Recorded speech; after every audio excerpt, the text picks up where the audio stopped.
ఒకరోజు మన ఉదయం ఉండదు, సన్ రైజ్ ఉండదు, అర్త్ మీద జీవితం కూడా ఉండకపోవచ్చు. ఎందుకంటే మన సూర్యుడు కూడా ఒకరోజు చనిపోతాడు. ఈ రోజు తెలుసుకుందాం. ప్రస్తుతం సూర్యుడు ఒక జాయింట్ న్యూక్లియర్ రియాక్టర్లా పనిచేస్తున్నాడు. ప్రతి సెకండ్ కోట్ల టన్నుల హైడ్రోజన్ హీలియంగా మారుతోంది. అదే ఎనర్జీగా బయటకు వస్తోంది. అందుకే మనకు వెలుగు, వేడి, జీవితం లభిస్తున్నాయి. కానీ షాకింగ్ విషయం ఏంటంటే సూర్యుడి ఫ్యూల్ కూడా ఒకరోజు అయిపోతుంది. సైంటిస్ట్ ప్రకారం ఇంకా సుమారు 5 బిలియన్ ఇయర్స్ తర్వాత సన్లో హైడ్రోజన్ ఆల్మోస్ట్ పూర్తిగా అయిపోతుంది.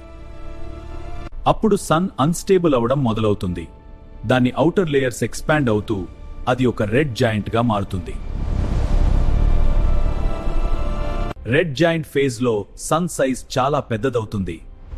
మర్క్యూరీ, వీనస్ అంటే ఎర్త్ కూడా దాని లోపలికి వెళ్లిపోయే ఛాన్స్ ఉంది. ఆ సమయానికి ఎర్త్ మీద ఓషన్స్ బాయిల్ అయిపోతాయి. అట్మాస్ఫియర్ పూర్తిగా డిస్ట్రాయ్ అవుతుంది. లైఫ్ అనే కాన్సెప్ట్ కూడా ఉండదు. కొన్ని మిలియన్ ఇయర్స్ తర్వాత సన్ తన ఔటర్ లేయర్స్ ని స్పేస్ లోకి త్రో చేస్తుంది. అప్పుడు బ్యూటిఫుల్ గ్లోయింగ్ గ్యాస్ క్లౌడ్స్ ఏర్పడతాయంటారు. మిగిలేది మాత్రం ఒక చిన్న హాట్ కోర్. దానినే వైట్ డ్వార్ఫ్ అంటారు. అది స్లోలీ బిలియన్స్ ఆఫ్ ఇయర్స్ పాటు కూల్ అవుతూ చివరికి డార్క్ అయిపోతుంది. మనుషులు ఇంకో ప్లానెట్కి వెళ్లి సర్వైవ్ అవుతారా, లేదా మన సివిలైజేషన్ కూడా సన్తో పాటు అంతమైపోతుందా? మనుషులు ఇంకో ప్లానెట్కి వెళ్లి సర్వైవ్ అవుతారా, లేదా మన సివిలైజేషన్ కూడా సన్తో పాటు అంతమైపోతుందా?